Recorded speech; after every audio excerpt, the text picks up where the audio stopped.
तुम्ही मला वेड्यात काढता। आता मी बघतो मी आता इथं बाया बसलाय, मी आता तुमच्या सरांचे नाही उठून घेतले ना, मग बघतो मी कसं।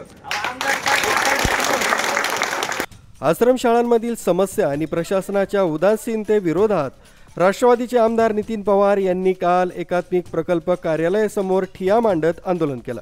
मात्र तब्बल 5 तास ठिय्या मांडूनही संबंधित अधिकाऱ्यांकडून समर्पक असं उत्तर मिळत नसल्यानं आमदार पवार हे चांगलेच संतापले। उपस्थित अधिकाऱ्यांना तुम्हाला काय माज आलाय एवढा, तुमचा माज मी जिरवतो या वाक्यासह अजूनही काही अश्लील शब्द काढत खडे बोल सुनावत आमदार महोदय यांची जीभ घसरली।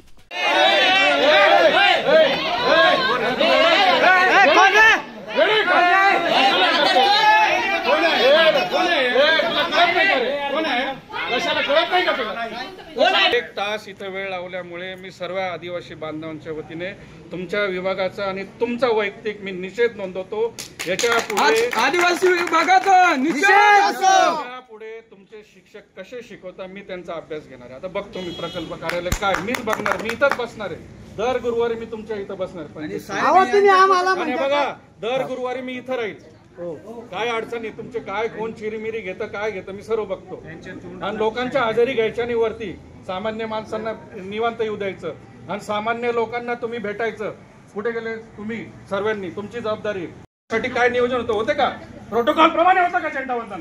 उत्तर द्यायचं मला तुम्ही। मी तरी तुम्हाला सांभाळलं, इथं एकही स्क्वॉड नव्हता, घ्या याची दखल घ्या, मी तरी सांभाळलं यांना। 1 मेला राष्ट्रगीत नव्हतं होत होतं, तुमच्यावर कारवाई व्हायला पाहिजे, तुम्ही प्रमुख आहात माझ्यानंतर। याचं उत्तर द्या। 1 मेला म्हणजे तुम्ही मराठी माणसाचा अपमान करता, तरी मी तुम्हाला सांभाळलं। आता मी तुम्हाला उघडं पाडेल सर्व विभागांना, सर्वांना मी सहकार्य करणार नाही। सर्व पोलीस डिपार्टमेंट कुठले घात इतके वर्ष सगळं तो हा म्हणतो अहो आमच्या साहेबांनी सर्व अधिकारी मी सांभाळतो, हे वागणं बरोबर नाही। हे जर जनतेला असं कलेक्टर साहेबांना एखादा मेसेज केलं ते उत्तर देतं, आमचं सीओ रिपोर्ट देतो आम्हाला। आणि तुम्हाला एवढा सर्वांना काय माज आहे, एवढा काय माज आहे तुम्हाला, मला सांगा।